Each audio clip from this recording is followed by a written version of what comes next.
Donc bonjour Éric Bruat, bonjour. Un grand merci pour avoir accepté cette audition. Donc audition toujours dans le cadre de cette commission d'enquête parlementaire qu'on fait, donc à la fois avec différents parlementaires et puis des associations, l'intersyndicale de l'ONF et des collectifs. Et donc ça nous intéressait beaucoup de vous auditionner aussi, donc pour un modèle alternatif de la forêt qu'on essaye de co-construire. Donc c'est la co-construction de la loi. Là on est plutôt, donc on a essayé de thématiser un peu nos journées d'audition. Là on est plutôt sur un côté filière territoire comme on l'a appelé, mais ça, tout point de vue même plus large est bienvenu, avec toujours l'attention de se dire que comme on est en train d'essayer de co-construire la loi, de toujours réfléchir aussi au changement législatif qui vous semblerait nécessaire. Donc, Éric Bruat, donc vous êtes directeur des parcs naturels régionaux de France. Vous avez été auparavant ancien directeur du parc naturel régional des Vosges du Nord. Donc, un grand merci. Je vais peut-être vous laisser d'abord la parole et puis après, on aura un échange. Oui, merci beaucoup. On a répondu à votre appel avec plaisir parce que nous, parler de forêt, parcs naturels régionaux, ça nous intéresse toujours. On est effectivement 54 territoires classés parcs aujourd'hui, 18% du territoire métropolitain à peu près. Donc c'est le réseau en termes d'aires protégées le plus étendu et le plus vaste de France. Et on est 22% de notre surface est forestière aujourd'hui des parcs métropolitains. Donc ça vous donne une idée de l'importance que représente la forêt. C'est plus de 40% en moyenne de la surface de nos territoires. Donc on est des territoires extrêmement forestiers. Bien sûr, comme la moyenne nationale, on a à peu près les moyennes nationales, c'est majoritairement de la forêt privée, mais on a des cas très très différents, puisque moi j'ai travaillé dans un parc où on avait 70% de forêt publique. Voilà. Et ça a son importance en matière de gestion forestière. Donc je dirais que ce qui est intéressant, je pense, pour le pays, pour la France de manière générale, quand il traite les questions de forêt, c'est que les parcs sont constitués toujours sur des territoires qui ont une cohérence biogéographique. Donc on est sur une cohérence écologique, territoriale, paysagère, culturelle, donc en général des grands territoires, et qu'on couvre le panel de la diversité des problématiques forestières françaises. À la fois, les types forestiers sont tous représentés. On a des forêts de plaine, des forêts de montagne, des forêts méditerranéennes, des forêts alluviales, des forêts même tropicales, puisqu'on a la Guyane et la Martinique qui sont dans le réseau. Mais on a aussi tout type de situation locale, puisque si on parle de modèle de gestion sylvicole, je ne pense pas aujourd'hui qu'on puisse promouvoir un modèle unique de gestion sylvicole à l'échelle nationale, parce qu'on a des territoires qui sont alors à la fois pour des raisons biogéographiques, comme je vous l'ai dit tout à l'heure, très différents, mais aussi par leur histoire. Je suis issu d'un territoire qui a un des plus grands rendements forestiers de France, les Vosges du Nord, une des plus grandes productions annuelles, mais qui est un territoire où la forêt est quand même relativement naturelle, on va dire, dans son type de composition, dans sa structure. Chez nous, par exemple, dans les Vosges du Nord, il n'y a plus de coupe rase depuis les années 90. Ça a été un grand combat à l'époque, mais la forêt publique a joué le jeu. Et vous avez des territoires, comme vous le savez, où on a un type de forêt qui est beaucoup plus assisté, accompagné, avec plantation, coupe rase, etc. Donc on couvre aussi ce panel de diversité de traitement, on va dire, du mode forestier. Et qui n'est pas qu'une différence publique-privée, c'est un peu plus compliqué que ça. Nous, on avait des grands gestionnaires privés en France, des grands gestionnaires de France, forêts privées dans les Vosges du Nord, qui étaient adhérents de ProSilva et qui menaient une sylviculture très très proche des principes qu'on essayait de défendre sur ce territoire.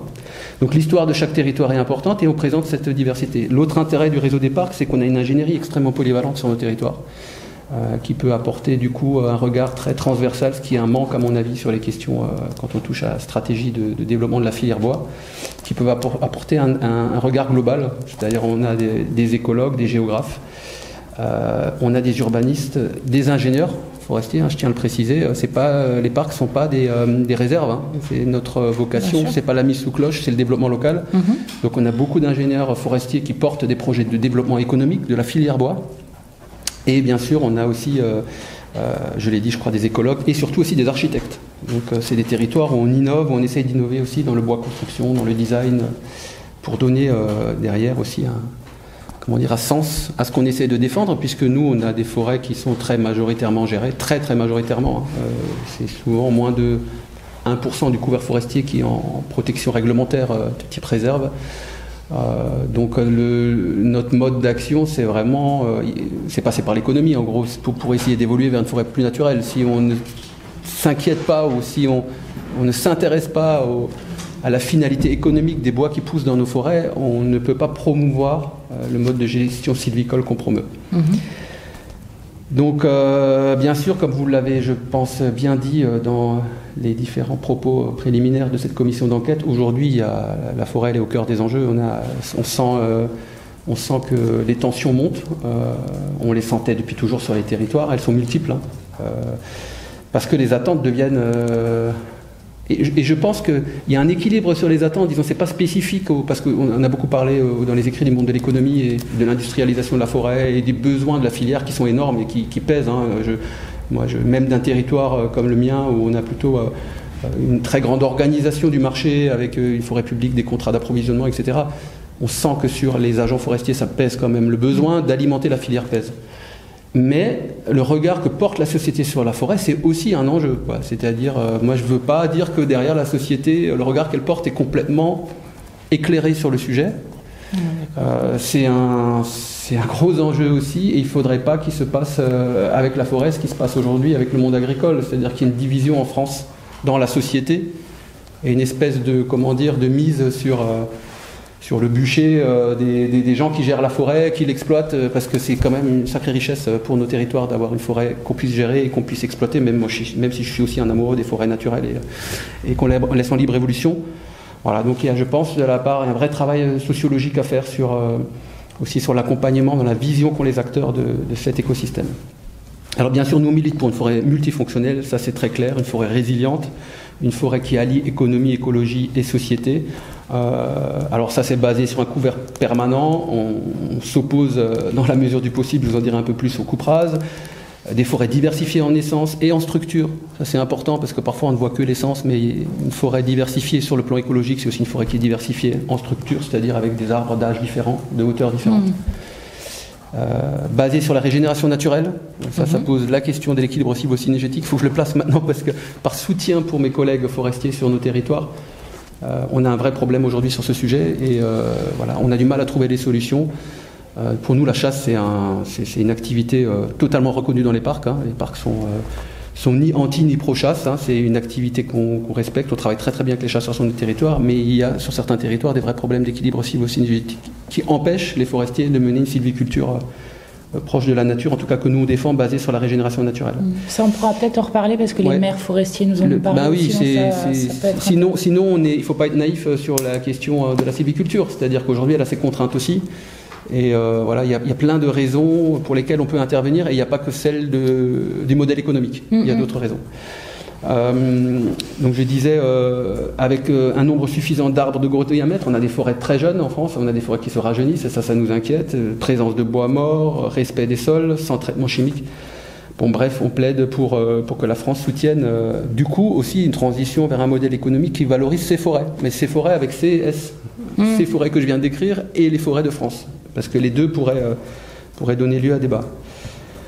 Donc on milite pour une économie qui est basée aussi sur la revalorisation des essences naturelles. Alors, en fait, si on le résume, puisque c'est un peu le sujet aussi de l'audition, là, on milite pour une économie de territoire et territorialisée. On ne pense pas qu'une économie à l'échelle de la France, je ne parle même pas de l'économie mondialisée, dans laquelle le bois est, ça c'est certain, il faut regarder les choses en face. Mais même à l'échelle de la France, on pense qu'il faut un modèle économique qui se territorialise suffisamment pour tenir compte des diversités de types de forêts qu'on a, et parce que c'est aussi une richesse, et à mon avis, on l'a un peu oublié. Voilà, donc on ne va pas rentrer dans le débat non plus résineux, feuillu, etc. Nous, par exemple, moi, j'ai témoigné en tant qu'ancien directeur d'un parc très très feuillu. Je pense qu'il y a un problème de la filière feuillue en France, ça c'est clair. On a un potentiel énorme de production de bois de feuillu de qualité. Et on a développé une filière résineuse beaucoup plus performante que la filière feuillue. Donc forcément, il y a un problème. Mais moi, je ne vais pas rentrer dans ce débat sur les essences parce qu'on a des feuillus aujourd'hui présents en France. Donc ne pas les valoriser correctement ou les valoriser pour de l'énergie et uniquement pour l'énergie, c'est une hérésie. Donc j'allais dire, pour dépasser les débats dogmatiques, tous ces feuillus qu'on a, moi par exemple sur mon territoire, on produit des hêtres d'une qualité exceptionnelle. Enfin, les voir passer en trituration ou en bois de chauffage, c'est quand même très très douloureux, y compris pour les forestiers qui ont cultivé ces tiges. Donc, je crois qu'on est presque dans l'obligation de se poser la question de comment on valorise au mieux ces arbres-là. Et pour nous, bien sûr, la meilleure valorisation, mais ça a dû vous être dit par des gens beaucoup plus compétents que moi sur le sujet, c'est dans une grume, on tire le maximum et le meilleur de chaque partie de l'arbre. Donc on commence par du bois d'œuvre et ensuite on finit tout à la fin par le bois d'industrie ou de trituration ou d'énergie.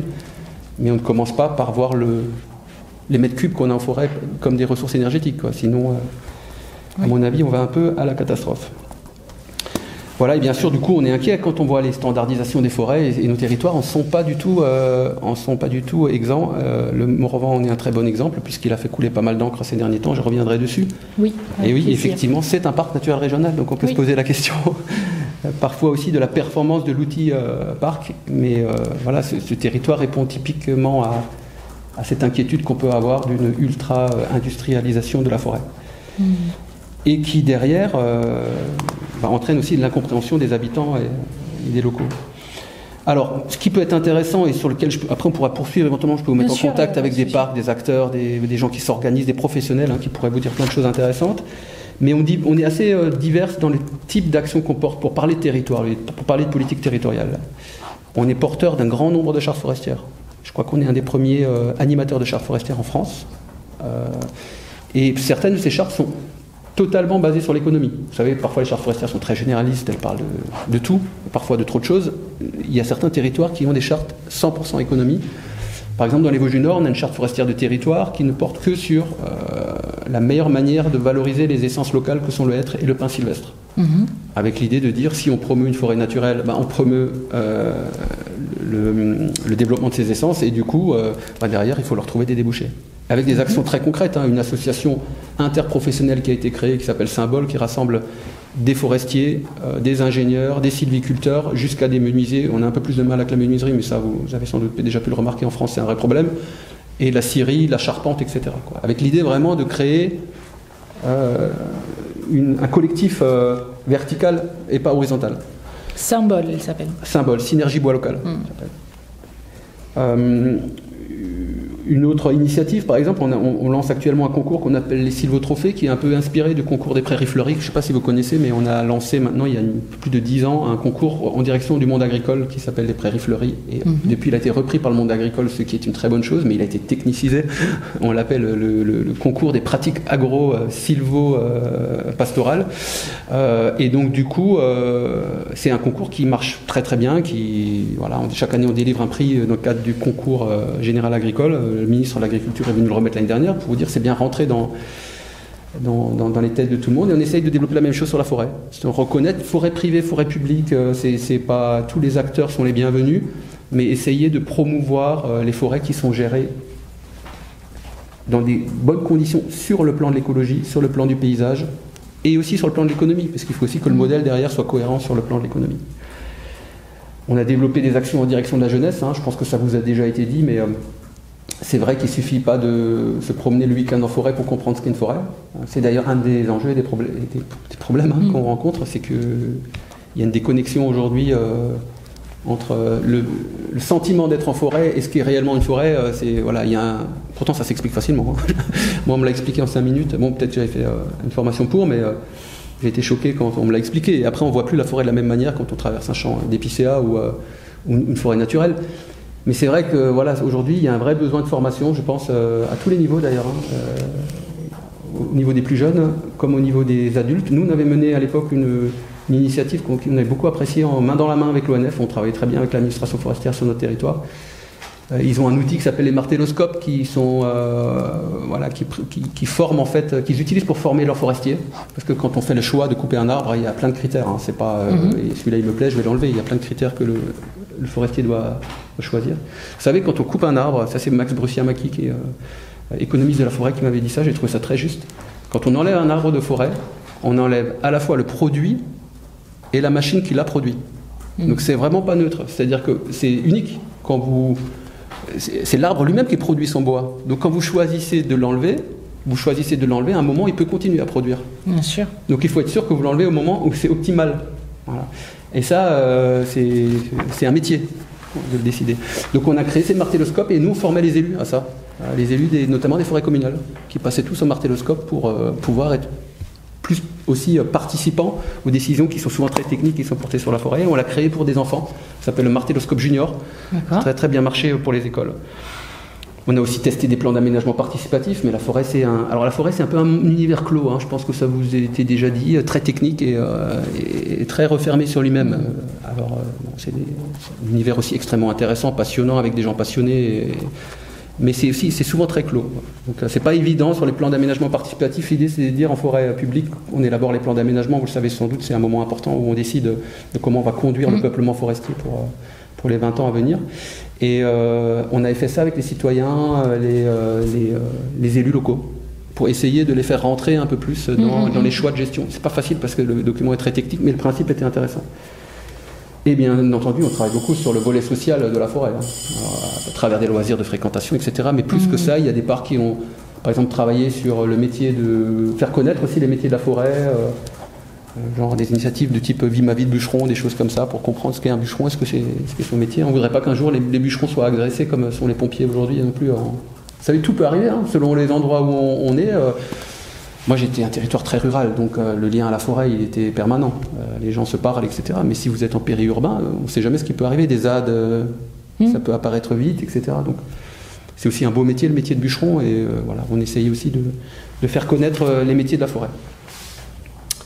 Voilà, vous voulez dire un peu sur la symbolique de couper un arbre alors que... Oui, ouais, c'est ça. Non, mais même sur le métier lui-même, hein, c'est un métier technique. Ils ne choisissent pas de couper, comme je vous l'ai dit, des arbres comme ça au hasard. Voilà, et puis derrière, comprendre aussi leurs contraintes et leurs objectifs. C'est des gens qui aiment la forêt. Hein. Vous savez, ils l'aiment sans doute, chacun l'aime à sa manière. C'est sans doute peut-être là-dessus qu'il faut qu'on se lie. Et puis un des axes sur lesquels nous on va travailler aussi, c'est on travaille avec l'intersyndical de l'ONF, mais les ouvriers forestiers, quels qu'ils soient, enfin tous ceux qui travaillent en forêt, notamment les bûcherons par exemple, ils sont sur. Il y a aussi une problématique sociale. Il y a à la fois un amour de la forêt qui est clair, puis à la fois, je crois que leur espérance de vie en bonne santé c'est 52 ans et demi, donc il y a des choses à faire. Enfin voilà, on voulait aussi parler. De leur travail, et pour nous c'est important d'avoir l'aspect humain aussi. Vous avez bien raison, effectivement. En tout cas, nous on était plutôt sur le volet social. On a travaillé sur le volet lien des communautés locales avec la forêt, plus sur l'accès au bois énergie pour les populations locales, les traditions du bois de chauffe, etc., qui est aussi un sujet qui peut être très social, parce que parfois dans les territoires très ruraux là où moi j'habite à la campagne, c'est le revenu par foyer le plus faible d'Alsace. Bon, ça reste l'Alsace, mais c'est le plus faible. Et je peux vous assurer que les gens qui ont accès encore au bois d'affouage, donc vous savez qu'ils ont encore un droit d'affouage dans certaines régions, c'est pas neutre pour eux de se chauffer avec ce bois-là. Donc si demain la filière énergétique prend tout le bois et qu'ils n'ont plus accès, enfin il peut aussi y avoir des tensions de ce type qui apparaissent. Et on a aussi travaillé sur ce type de sujet. Pour venir peut-être à quelque chose d'un peu plus concret et parler aux législateurs potentiels, donc comme vous le voyez, les parcs naturels régionaux travaillent beaucoup sur la forêt, ils travaillent beaucoup avec des partenariats et de qualité, je tiens à le dire, que ce soit sur la forêt publique comme sur la forêt privée. On travaille très bien avec les CRPF, comme on travaille très très bien avec l'ONF, même si on arrive parfois aux limites aussi de nos capacités d'agir. Et en ça, le cas du Morvan est assez révélateur, parce que finalement, le classement en parc naturel régional, concernant l'impact qu'il a sur le code forestier, il est inexistant. Donc déjà globalement, le code forestier, je ne sais pas si vous en avez déjà parlé, là peut-être plus dans la partie écologique, mais c'est quand même assez surprenant de voir que le code forestier est quand même très pauvre. Je pourrais dire qu'il ne dit presque rien sur les questions environnementales, écologiques, et alors pour le coup rien du tout sur le paysage. Alors que les enjeux sur ce sujet sont quand même énormes. Sur les forêts soumises au régime forestier, on s'en sort un peu mieux, mais on s'en sort surtout mieux aussi par la capacité qu'on a à travailler avec l'administration forestière. Parce que le code n'est pas beaucoup plus riche sur ce sujet. Et notamment, il n'y a aucune obligation, si on le compare par exemple à l'urbanisme, sur lequel vous avez quand même beaucoup d'obligations de prise en compte des enjeux environnementaux, d'évaluer les plans, les projets. En forêt, c'est quand même relativement pauvre. Enfin, vous avez peu de possibilités ou d'obligations de démontrer que ce que vous planifiez, quels sont ses impacts finalement sur les questions d'écologie ou d'environnement ou de paysage. Et d'ailleurs, quand ça traite d'environnement, ça traite plus des mixités d'essence que du reste des problématiques d'écologie forestière. En écologie forestière, il n'y a pas que les arbres. Les arbres sont sur un sol, un sous-sol, hébergent une faune, une flore. Voilà, c'est une forêt, c'est beaucoup plus compliqué que ça. Donc c'est assez surprenant de voir que le code forestier, il est resté assez étanche aux autres codes et aux autres enjeux. Et il faut aussi souligner que c'est un monde relativement clos, et d'ailleurs ça se reflète bien quand on voit la composition du CNPN. Par exemple, le CNPN est quasiment totalement étanche par exemple à la famille des aires protégées. Il n'y a pas de siège. Je crois que dans le CNPN il y a 2 sièges, à part les propriétaires privés, et c'est tout à fait normal qu'ils soient très majoritaires. Et voilà, je ne suis pas là pour remettre en question la présence des propriétaires privés, mais quand on regarde, je crois qu'il y a 2 sièges à part les propriétaires privés qui sont attribués à l'État, mais je ne suis pas sûr de mon coup, ça serait à vérifier. Et au CRPF, il me semble qu'il y a peut-être de manière volontaire dans des collèges consultatifs, mais dans les collèges officiels, il n'y a rien, je crois. Voilà. Donc ça montre bien qu'il y a une tradition quand même assez de confidentialité sur la forêt. Si je prends maintenant le pendant de PEFC, donc le plus gros label en surface de certification, de la gestion environnementale de la forêt. Aujourd'hui, PEFC, face aux critiques, on va parler clair, qui leur sont parfois soumises, s'ouvre à d'autres acteurs et sont en train de créer un collège consultatif dans lequel ils font rentrer des acteurs qui ont des choses à dire sur écologie et forêt, paysage et forêt, etc. Donc ça prouve que eux, par exemple, c'est pas la même fonction et le même fonctionnement, mais quand même ils ont ressenti ce besoin de s'ouvrir. Et ils sentent bien qu'ils peuvent plus continuer à fonctionner peut-être uniquement sur leur socle et sur leur métier. Et quand on regarde du coup les outils qui permettent de vérifier la manière dont la forêt est gérée, sur les plans simples de gestion, rien. Donc pas d'opposabilité, pas d'obligation de tenir compte par exemple des chartes de parc, des objectifs des chartes de parc naturel régional, pas d'obligation de soumettre le plan simple de gestion pour avis à un syndicat mixte de parc. Alors c'est pas pour ça que ça n'existe pas, attention, il y a localement il y a des choses extraordinaires qui se passent, il y a vraiment des CRPF qui jouent le jeu.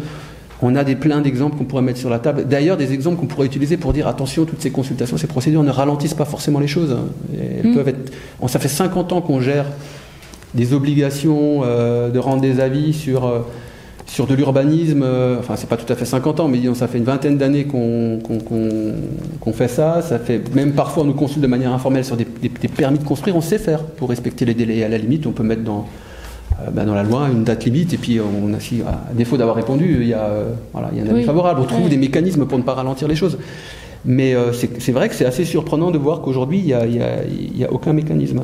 Comme il n'y a aucun mécanisme sur les sollicitations pour des coupes forestières. Voilà. Et le classement en parc naturel régional, aujourd'hui, n'a aucun impact et ne peut pas en avoir sur la définition des seuils, par exemple, de coupe rase ou de défrichement. C'était bien d'ailleurs le problème du Morvan. Ben oui, parce que alors c'est assez surprenant de voir ça, parce que nous très honnêtement, c'est pas ce qui nous passionne le plus. On préfère travailler dans le projet avec les acteurs, dans la concertation, c'est notre cœur de métier. Mais quand même, quand on va voir des habitants et qu'on leur dit face à une coupe dans un endroit hyper exposé de 4 hectares d'un seul tenant, avec parfois toutes les conséquences derrière. Enfin, je sais pas si vous avez déjà vu l'état de il n'y a plus de forêt, mais l'état de ce qui reste après une coupe comme ça, c'est quand même assez brutal. Quand vous leur dites, ils nous disent c'est un parc naturel régional, est-ce qu'on peut faire ça? Et quand on leur dit finalement on n'a pas de levier pour l'interdire, quoi. Enfin, on n'a pas de levier, l'interdire c'est pas le bon mot, mais pour agir, pour donner notre avis, mais ne serait-ce que pour donner notre avis. Donc c'est aussi difficile pour nous parfois dans la crédibilité qu'on a, et quand on n'a pas la crédibilité, travailler avec eux après, avec tous ces acteurs, ça peut s'avérer difficile. Ça peut vite aller sur le parc finalement s'il peut pas trouver de solution à ce genre de problème, il sert à rien, etc. Surtout que le Morvan c'est un super parc, il mène vraiment des très très beaux projets depuis très longtemps, quoi. Donc ça entache aussi quelque part son bilan. Donc voilà, ça c'est du concret, quoi. C'est vrai que ces instances, ouvrir ces instances, veiller veiller au minimum, parce que ça c'est ni vrai sur la forêt, c'est ni fait sur le régime forestier, enfin sur la forêt publique, ni sur la forêt privée. Aujourd'hui, le classement parc naturel régional n'a pas d'effet automatique Alors, est-ce qu'il faut qu'il en ait? Ça sera un débat, mais il donne même pas lieu à une obligation quelque part de tenir compte de ces objectifs dans les différents. Alors, on émet un avis dans tous les schémas, régionaux, départementaux, etc. Là, on émet un avis, mais pas ensuite dans leur déclinaison locale. Mais c'est pas les seuls. Hein. Du coup, en ce moment, on travaille un peu sur la directive paysagère là, pour un autre projet. Vous savez que c'est une directive paysagère a été instituée par la loi et c'est un outil qui est très peu développé. Je crois qu'il y a un territoire qui l'a développé. Mais c'est surprenant aussi de voir que sur la directive paysagère, il n'y a pas de lien derrière entre directive paysagère. Il n'y a rien de prévu dans le code entre directive paysagère et gestion forestière. C'est quand même assez surprenant quand on voit l'impact de la gestion forestière sur le paysage. Et vous dites que c'est un débat de savoir si le fait que ça soit classé comme parc régional, est-ce que au moins donner un avis, voire autorisé en fait. Ouais. Vous êtes autorisé, on ne pourra pas. Et c'est pas notre vocation. D'accord. Mais c'est à l'État de le faire. On ne veut pas se substituer à l'État. C'est ça, ouais. Mais en tout cas, qu'il y ait à un moment une garantie qu'on puisse émettre un avis sur la cohérence entre les projets qui sont proposés et les engagements de la charte, et ensuite éventuellement adapter, par exemple, les seuils. Alors, est-ce que c'est tout ou partie du territoire? Ça se discute, mais déjà de prévoir peut-être dans la loi que dans un parc naturel régional, ce sujet des seuils sera traité et sera discuté. Et on adapte les seuils en fonction des enjeux. Enfin, c'est quand même une des premières vocations des parcs, c'est protéger les paysages emblématiques du territoire. Si vous n'arrivez même pas à adapter les seuils sur les endroits que vous pensez importants sur le plan paysager.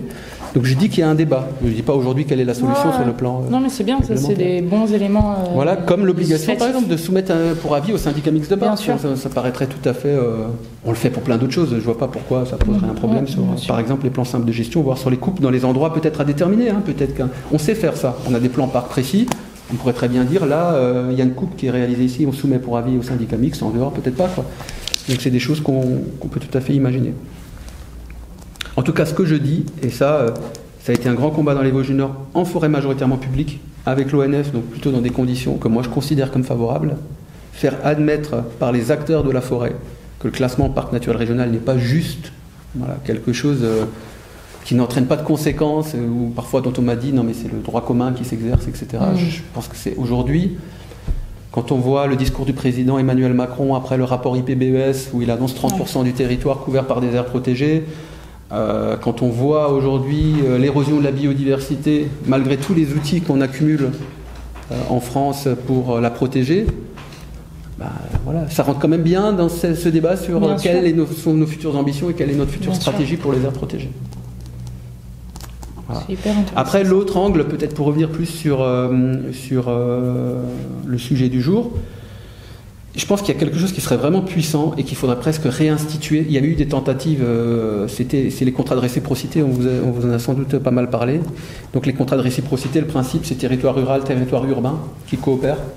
Et sur le bois, je crois que c'est un sujet vraiment, vraiment intéressant. En tout cas, nous, on a des territoires qui essayent de le faire, mais ils n'ont pas vraiment de cadre et pas vraiment de moyens, parce que la politique est un peu en panne au niveau national, alors qu'elle avait été très ambitieuse à une époque.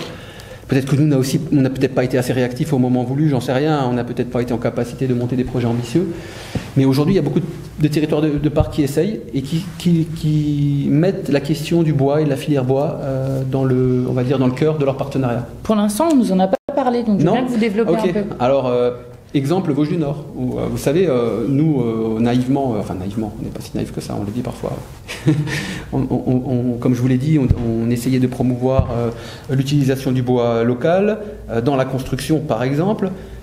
Si vous voulez demain avoir des débouchés dans la construction, c'est pas à la campagne que vous allez les avoir avec 5000 m3 de bois, vous allez remplir les besoins des maisons, mais c'est bien en ville. Et en l'occurrence, dans les Vosges du Nord, on avait la chance d'avoir à côté de nous une des métropoles les plus ambitieuses avec l'Eurométropole de Strasbourg qui travaille sur le bois. La construction bois de grande hauteur en plus, puisqu'ils avaient à l'époque l'île au bois avec la construction la plus haute de France en bois. Et quand on leur a dit, mais ils viennent d'où les bois? Est-ce que vous êtes sûr qu'ils viennent de la région? Non, ils ne pouvaient pas y répondre. Et d'ailleurs, ils ne pouvaient même pas forcément le garantir. Et d'ailleurs, même s'ils avaient voulu, ce n'était pas forcément facile à organiser. Donc, des territoires comme les nôtres, qui ont les acteurs, qui ont la ressource, ils doivent naturellement coopérer avec ces territoires-là. Ça relocalise tout, ça fait des cercles. Il faudrait presque creuser la question de la construction bois, aujourd'hui des limites de l'utilisation de ces essences que sont par exemple le pin, que sont le hêtre dans la construction. C'est un vrai sujet. On a une architecture de construction bois inspirée des modèles de pays qui développent du résineux en masse parce que le résineux est naturel chez eux. Et à côté de ça, on n'arrive pas vraiment à développer l'utilisation d'autres essences. Alors, c'est pas facile et c'est pas naturel d'utiliser du feuillu. Enfin, quand je dis du feuillu, c'est du hêtre parce que le chêne, au niveau économique, c'est pas vraiment jouable. Mais il n'empêche que c'était peut-être, nous, notre grand défi à la France, d'innover sur le sujet. Mais même si on sort de ça et si on veut alimenter en résineux qui ont les bons standards, etc., c'est pas toujours facile pour garantir de l'approvisionnement local. Dans les parcs, on sait faire, on sait mobiliser la filière, on sait même innover dans les marchés publics. Nous, par exemple, on avait innové dans les Vosges du Nord on avait construit une maison localement en hêtre qui s'appelle Batinovant. Le nom n'est pas très joli, mais vous pourrez regarder sur Internet, la maison est belle. Comment ça s'appelle, à défaut du nom, Batinovant. Et c'est une ossature de hêtre, on l'avait les collets de hêtre. Et pour se garantir d'avoir le bois local, c'est une communauté de communes qui a porté le marché. Et elle avait divisé son marché en 4 lots. Donc elle a fait un premier lot achat de bois. Donc forcément, vous achetez du bois sur pied, vous n'allez pas avoir un Polonais qui va répondre au marché. Ça paraît un peu compliqué. Donc ils ont fait un lot achat du bois, un lot coupe en forêt, un lot sciage et un lot pour faire le lamellé-collé. Donc, et avec ça, ils ont réussi à construire un bâtiment avec... Alors il y a certainement d'autres possibilités. Il y a plein Si je ne me trompe pas, en Alsace, il y a quand même un droit local spécifique. Il y a un droit local, mais je crois, mais pas sur les, il porte pas sur les marchés publics. Ouais, mais il y a des choses qui aident au niveau forestier sur le. Alors le droit local, à ma connaissance, sur la partie forestière. Je dis juste parce que ça peut être une inspiration aussi sur ce qu'on peut faire aussi au niveau national. Tout à fait, il faudrait demander à Fibois, l'Interpro, ils sont très très bons dans l'Est, et eux ils ont organisé des formations sur la question du marché, les marchés publics, les bois. Comment les commandes publiques, comment gérer le local en commande publique, donc ils sont vraiment meilleurs que moi pour vous répondre là-dessus. Il n'y a pas de souci, mais... Et dans le droit local, par exemple, sur l'affouage, tout ça, ça porte sur les marchés publics. J'avoue qu'il y a peut-être des petits trucs, des petites astuces, mais je ne connais pas forcément. Il y a aussi des parcs qui ont beaucoup travaillé sur le bois énergie, parce que le bois énergie, il ne s'agit pas de dire on n'en fait pas, ça ne va pas être du tout noir ou tout blanc, mais il faut le faire correctement. Et donc c'est vrai que des coopérations de territoires urbains qui ont les besoins en volume avec des territoires ruraux qui sont capables déjà de commencer à faire un diagnostic pour dire exactement quelles sont leurs ressources, parce que quand on voit une forêt, les gens croient que parce qu'il y a une forêt, il y a de la ressource, mais non, une forêt, le bois qui est sur pied, il est déjà souvent vendu. Et heureusement qu'il est vendu pour faire du bois d'œuvre plutôt que de faire du bois d'énergie. Et c'est pas si simple que ça. Et vous avez des terrains fragiles, vous avez parfois des sols qui sont des sols pauvres sur lesquels on ne peut pas tout exporter. Il faut garder de la matière. Ça va être un vrai sujet, à mon avis, dans les années à venir. Vous savez, le métier de forestier, il est assez jeune. C'est pas, quand on voit l'âge d'un arbre, c'est quand même spécial comme métier. On compose avec des essences qui mettent 100, 150, même plus sûr. Parfois à atteindre l'âge d'exploitabilité. Donc c'est pas évident de mesurer tous les impacts de ce qu'on est en train de faire aujourd'hui. Mais parfois vous avez des sols pauvres et vous ne pouvez pas exporter toute la matière, donc vous devez aussi en laisser au sol. Même si les gens croient que c'est du gâchis ou des déchets, vous êtes bien obligé de le faire. Donc sinon vous appauvrissez les sols et derrière il n'y a plus rien qui pousse. Donc les parcs sont en capacité de mener des diagnostics pour dire voilà notre réel potentiel de bois énergie, voilà aussi ce qu'on souhaite qu'il soit du bois énergie, parce qu'il s'agit de fixer des priorités pour derrière avoir des relations avec des villes qui soient des relations éclairées et intelligentes. Donc les contrats de réciprocité peuvent aussi porter là-dessus. Et bien sûr ils peuvent porter sur un dernier volet, moi qui me tient à cœur, c'est le lien social là-dedans. C'est comment est-ce qu'on rend les gens plus conscients de ce qu'est une forêt, comment on les rend plus conscients de ce qu'est le bois. Et là, il y aurait beaucoup de choses à dire, parce que dans la période qu'on vit en France, où le moins qu'on puisse dire, c'est qu'on observe quand même une certaine fracture entre... alors, c'est pas que entre ville et campagne, mais quand même, ces derniers temps, elle s'est beaucoup exprimée entre ville et campagne. Tout à fait. Ça, c'est des sujets qui peuvent l'accentuer si on ne fait pas attention. Parce que si demain, nos territoires ruraux deviennent des espèces de zones de production complètement désincarnées de toute valeur ou tout sens, et qui alimentent comme ça des filières surtout sans que les richesses finalement retombent sur ces territoires, parce que c'est aussi un risque, ça peut générer des tensions assez importantes. Elles sont un peu différentes sur la forêt que sur d'autres sujets, parce que les gens ne s'en rendent pas toujours compte de l'impact de la gestion sylvicole sur la forêt. C'est compliqué. Comme je vous l'ai dit, se balader dans une forêt et comprendre ce qu'est une forêt, c'est deux choses différentes. Donc ça s'exprime peut-être de manière un peu différente aujourd'hui, n'empêche que c'est un vrai enjeu. Nous, on le détecte sur plein d'autres choses. De manière générale, toutes les transitions qui vont s'imposer à nous, les transitions agricoles, les transitions énergétiques, transition alimentaire, là la transition en matière de gestion forestière, eh bien, il va falloir qu'elle se fasse avec ces territoires-là. Elle ne peut pas se faire à un endroit et décider pour eux, parce que s'ils ne se sentent pas acteurs de ça, et surtout s'ils n'en voient pas les retombées au final, sur le plan de l'emploi, de l'économie, choses très concrètes, ça risque d'accentuer les fractures. Mais le bon côté des choses, c'est que c'est un sujet qui est super intéressant pour créer du lien entre les deux. Moi, je prends souvent pour exemple l'Autriche, le Vorarlberg où on va souvent. Je pense que pour les Autrichiens qui vivent même en ville, et qui sont alors l'Autriche, je ne sais pas si vous connaissez le Vorarlberg, mais c'est juste la mecque de la construction bois au monde. Hein. C'est aujourd'hui devenu la mecque pour tous les architectes de la construction bois. Ils ont développé une filière incroyablement dynamique. En plus, elle est basée sur des PME, des TPE. Enfin, c'est assez impressionnant. Quand vous rentrez dans une scierie là-bas, en Autriche, on vous interdit de prendre des photos, pas parce que les gens ne portent pas le casque, hein. C'est parce qu'ils sont en train de déposer un brevet mondial d'assemblage, etc. Parfois dans des entreprises de 20 salariés, quoi. C'est vraiment un endroit qui est impressionnant sur le plan de l'économie du bois territorialisé.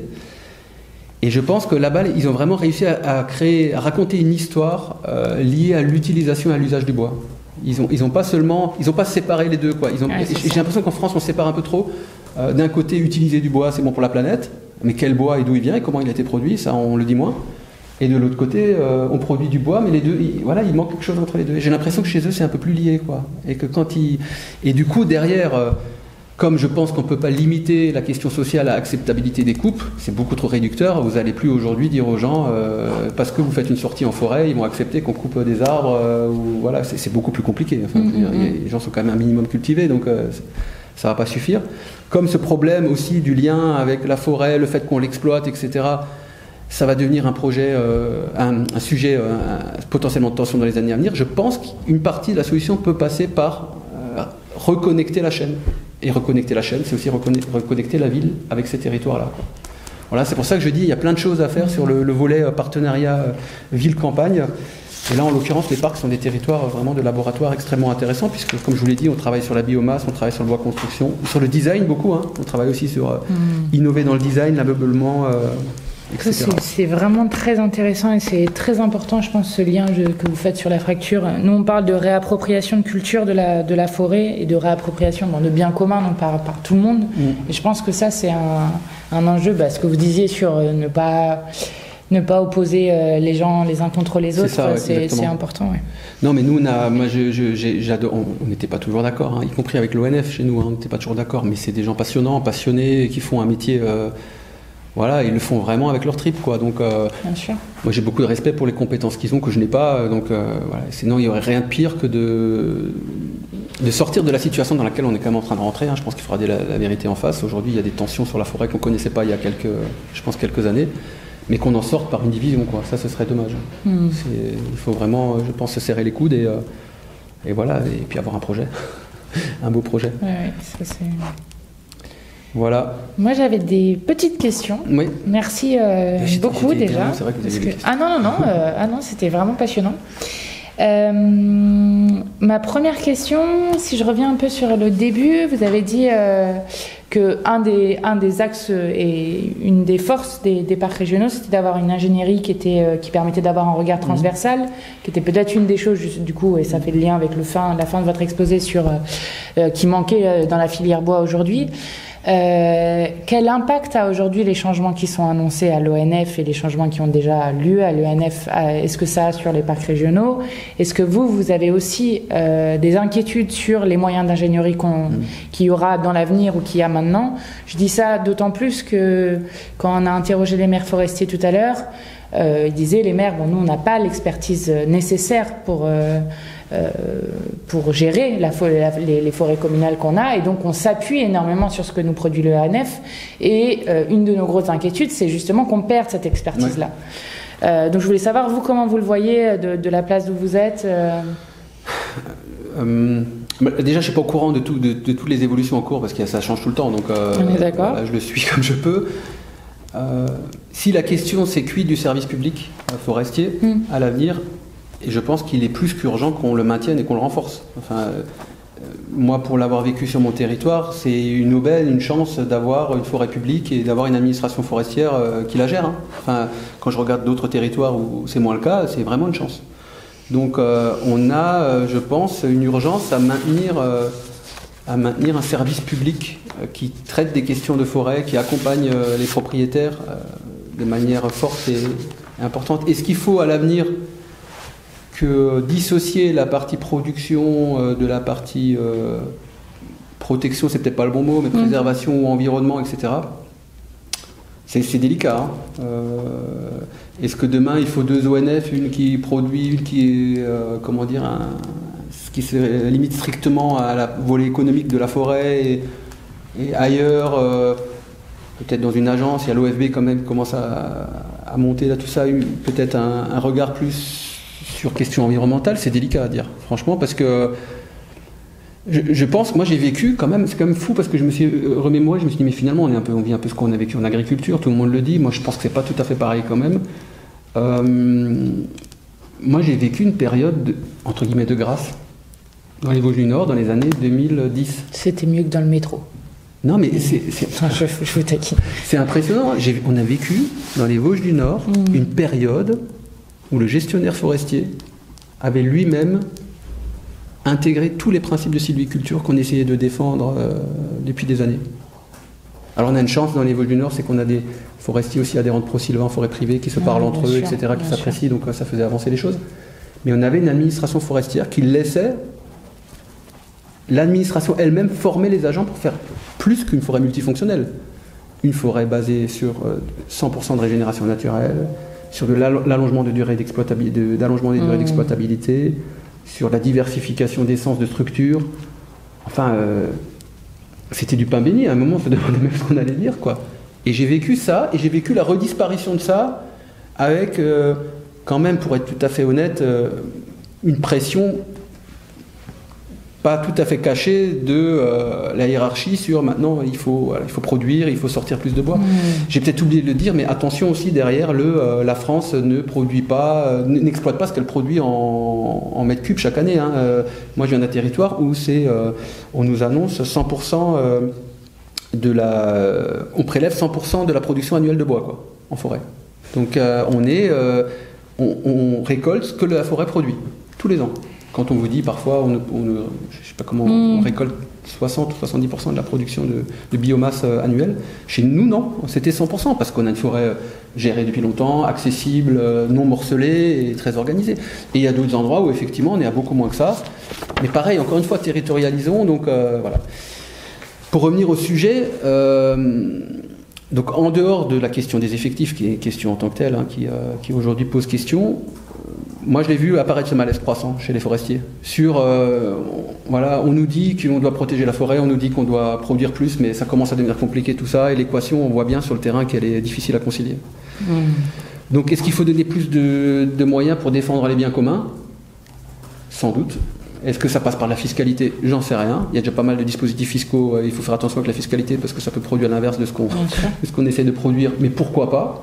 Je ne sais pas. Je trouverais par exemple normal qu'une commune forestière qui gère sa forêt en bon père de famille bénéficie aussi en retour de l'aide de l'État au titre de la solidarité, quoi. Parce que une forêt, ça protège de l'eau, ça protège... ça rend plein de services. d'un fonds de péréquation. Ouais. Donc ça, par exemple, moi, je trouverais ça intéressant. En tout cas, voilà, je pense qu'on a besoin quand même on doit continuer à avoir un regard public et notamment pour la préservation de ces biens communs qui soit fort. Maintenant, vers où doit aller l'ONF, où ira l'ONF, ça j'aurais vraiment du mal à prendre parti aujourd'hui. Il faudrait que j'y réfléchisse avec mon président. Voilà. Mais je pense aussi qu'il faut défendre et protéger les communes forestières pour leur vécu, parce que les communes forestières, c'est vraiment un endroit où beaucoup de choses peuvent se jouer, parce qu'on a déjà ce regard... cette gestion bon père de famille, ce souci du bien commun, et puis finalement cette démocratie locale qui peut s'exprimer à cet endroit-là. Il y a peu d'endroits où ça peut s'exprimer aussi bien qu'en forêt communale.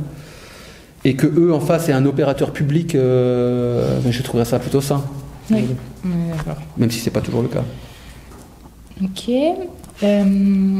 On est là, ça c'est des choses dont on a beaucoup parlé dans les auditions aussi. Tout à l'heure vous en parliez aussi de faire attention à ce que ça devient sur la biomasse, parce que ça pose des enjeux quand même qui sont très forts. On voit parfois certaines aberrations écologiques, économiques se mettre en place. Donc ça c'est une des choses dont pas mal discuté. Et par contre, un des enjeux climatiques très forts vient de l'adaptation d'espèces au changement climatique. Est-ce que vous avez une action particulière dessus, quand vous disiez un peu laboratoire, pour penser, alors, soit des modifications d'espèces à terme, enfin des changements, soit... comment vous voyez ça ? Est-ce que là aussi, c'est des leviers qui devraient être renforcés ? J'ai bien noté ceux que vous m'avez dit qu'il faudrait renforcer, qui sont très intéressants. Comment vous voyez l'avenir là-dessus ? Parce que c'est quand même un des plus gros enjeux. Alors, ça c'est un sujet que tous les parcs aujourd'hui traitent et de manière encore une fois très différente d'un endroit à l'autre. Et ça, il faut vraiment le marteler je sais que c'est plus compliqué et que c'est peut-être malheureusement intellectuellement un peu fatigant, mais la France, c'est pas un territoire homogène. On a les 5 influences biogéographiques sur notre territoire, on a tout type de milieu, donc on ne pourra pas dire la même chose dans le Haut-Languedoc qu'on dira dans les Vosges du Nord. On ne pourra pas dire la même chose sur l'avenir du hêtre lié au changement climatique dans l'Ouest que dans l'Est de la France. Donc il faut aussi arrêter de penser qu'il y a des solutions qui vont s'appliquer de la même manière partout. Donc déjà d'où l'idée de territorialiser les solutions. Pour ce sujet peut-être plus que pour n'importe quel autre, territorialisons et faisons confiance au territoire et aux compétences des territoires et à la recherche. Et nous, dans les territoires de parc, on souhaite être prudent par rapport à ce sujet. Ouais, on souhaite, il y a des parcs qui font des choses extraordinaires. Dans le Haut-Languedoc, ils ont travaillé avec la forêt privée pour mettre en place des modèles qui permettent d'accompagner le gestionnaire dans les choix. Donc ça, c'est avec le CRPF,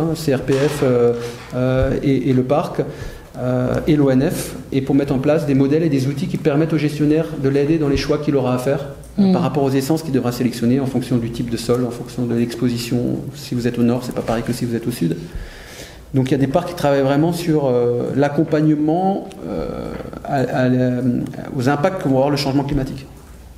Mais on ne souhaite pas que trop rapidement sur nos territoires soient généralisées des pratiques de type génétique, de type essence alloctone, etc. On est plutôt assez prudent quand même, parce que nos territoires, c'est 20%, c'est pas neutre non plus, donc on ne pense pas que ça doit être les premiers territoires de généralisation de mesures de remplacement, par exemple, d'essence.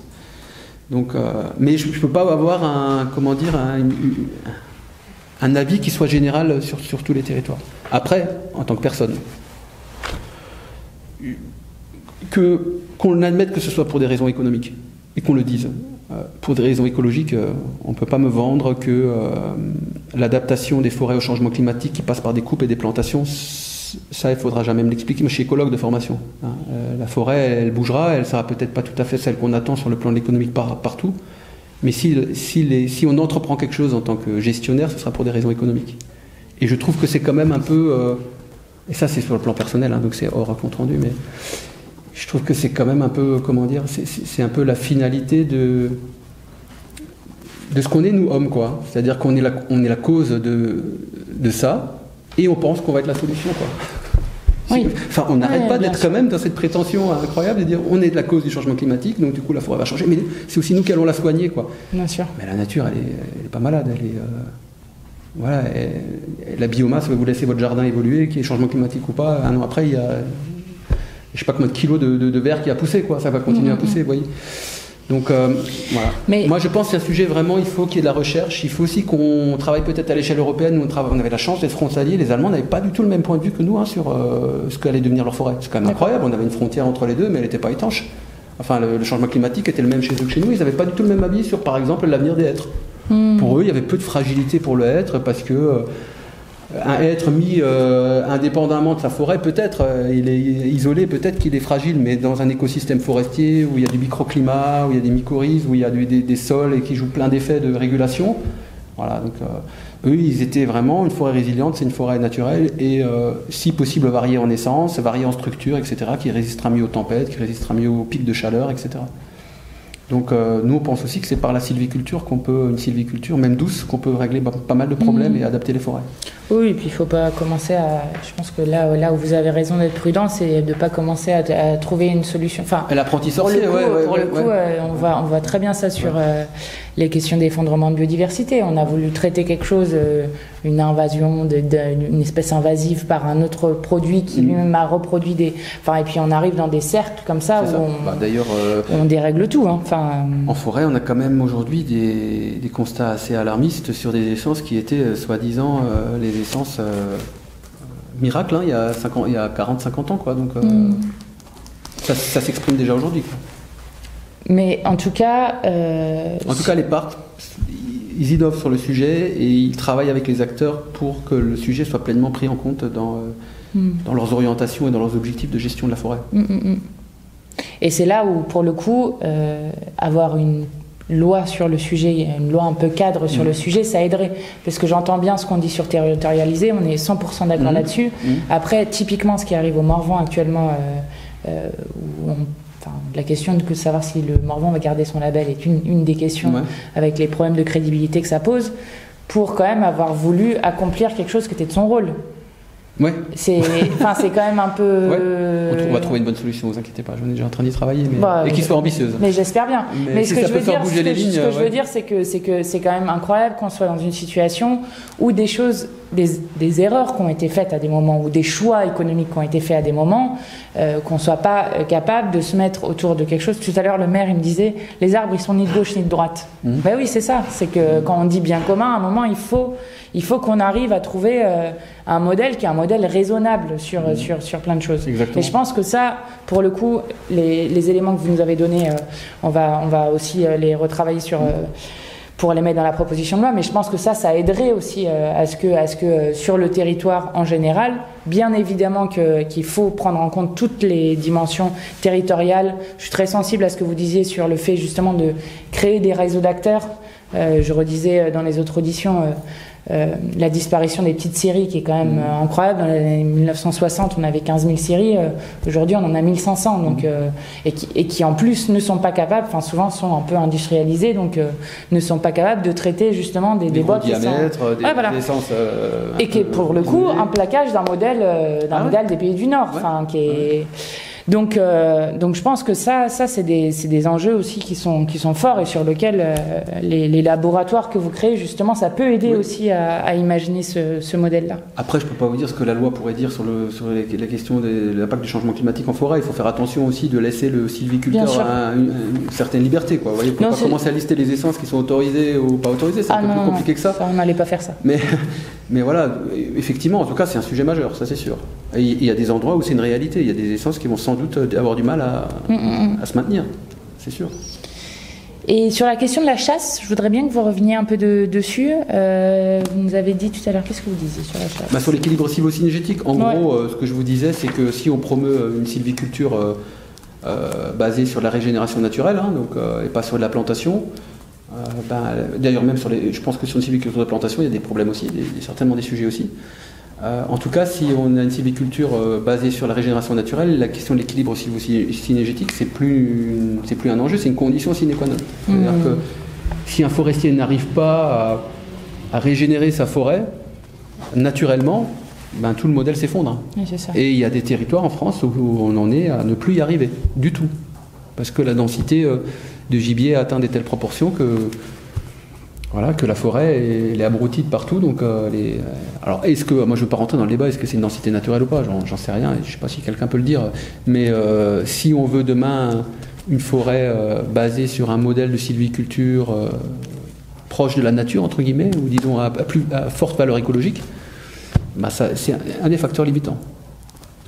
Donc, à mon avis, avancer sur le sujet, c'est aussi une condition importante et surtout aussi pour avoir de la crédibilité par rapport aux forestiers, à qui on demande quand même beaucoup de choses, souvent contradictoires.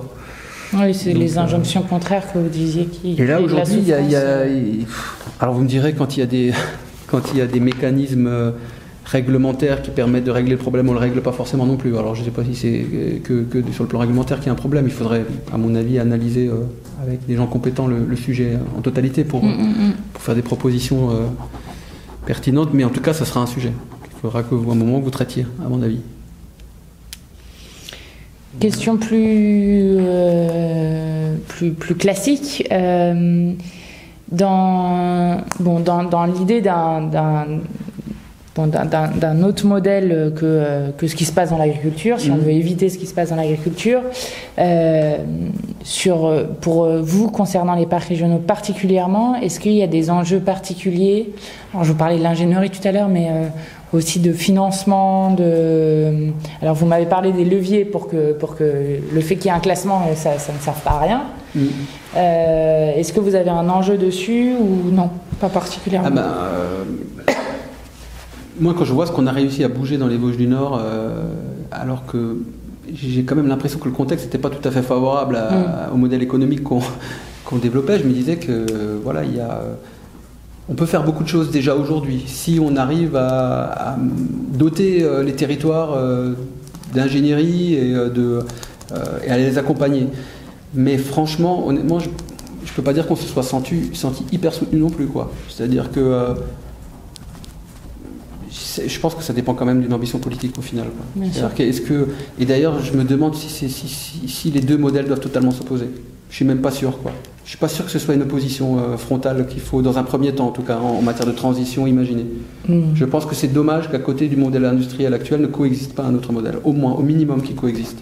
Et qu'on l'aide, et qu'on ait des vraies mesures financières pour aider des petites entreprises qui innovent, qui peuvent innover, des petites organisations territoriales, qui ne sont pas forcément des multinationales, hein, qui sont des PME, des TPE, mais qu'on fasse ce qu'a fait l'Autriche, quoi, qu'on y croit et qu'on les aide. Et ça, nous, parcs, on n'a pas cette possibilité-là, quoi. Nous, on peut... Vous pouvez me rappeler juste le nom alors, vous m'aviez dit... Symbole. La Mecque, c'est... Ah, le Vorarlberg. C'est dommage parce qu'on a organisé un voyage il y a 2-3 semaines, on aurait pu vous emmener. Ah voilà, non mais je vais regarder ça, c'est intéressant. Madame Gauzin-Muller qui est spécialiste, architecte spécialiste du sujet, il y a pas mal de bouquins qui ont été édités sur le... Je vais aller regarder ça. Pas mal de bouquins qui ont été édités sur le sujet. Est-ce que vous avez des questions peut-être supplémentaires? Non? Mais par contre, je reste à votre disposition. Je peux vous envoyer des docs sur les différentes innovations je vous envoie ça par mail si vous voulez. Avec grand plaisir. J'ai oublié de parler d'un truc qui peut être vraiment intéressant aussi, c'est Sylvact. Je ne sais pas si on vous a déjà parlé des Sylvact. Non. C'est une démarche qui a été menée en Rhône-Alpes-Auvergne. J'ai trouvé ça hyper intéressant et qui pourrait vous inspirer. C'est une initiative, pour le coup, multi-acteurs et privée, qui finance des travaux en forêt à vocation vertueuse, une gestion vertueuse de la forêt à vocation écologique, et qui est basée sur le principe que la forêt est un puits de carbone quand on la gère correctement, et que du coup derrière il y a sans doute des entreprises ou des collectivités qui ont envie de compenser leurs activités, mais localement et pas forcément en achetant des crédits à l'autre bout du monde. Et donc ils ont créé ça, Sylvact. Et là, c'est déjà 1800 hectares de forêt, j'ai vu là, qui était accompagné, une gestion 60 000 arbres pour diversifier la forêt, hein, donc c'est bien de la plantation, mais de diversification, hein, c'est pas de la plantation monospécifique, et 8000 arbres qui ont été préservés pour la biodiversité par le dispositif. Et j'ai trouvé ça assez intéressant parce que ça crée un lien entre compensation carbone et derrière financement de travaux à vocation écologique en forêt. Voilà. Okay. Donc, je vous enverrai aussi, il y a un site internet sur... Ouais. Avec grand plaisir. Et puis là, du coup, donc là, on a encore des auditions. La semaine prochaine, donc c'est les assises de la forêt avec des professionnels qui vont discuter de la proposition de loi aussi. Ensuite, on va avoir, des propositions, en tout cas, qu'on pourra mettre dans cette proposition de loi. Ensuite, on va avoir un travail d'écriture avec les juristes. Et j'aimerais bien qu'on fasse après, et peut-être qu'on vous ressollicitera si vous en êtes d'accord, en plus d'éventuels contacts que vous nous diriez d'aller voir, mais de faire des auditions un peu contradictoires sur certains points pour que justement puissent émerger des choses de différents points de vue d'acteurs sur ce qui pourrait justement poser éventuellement débat, questions et que voilà, on continue à avancer collectivement dessus. Moi, je vous ai apporté un regard assez généraliste parce que c'est mon métier, mais on pourra aussi vous mettre en contact selon les sujets que vous voulez creuser avec des personnes qui ont ces compétences-là. Avec grand plaisir. Et un grand merci. Merci à vous. On finit à l'heure en plus. Bravo. C'est vrai. Je vais vous laisser ma carte.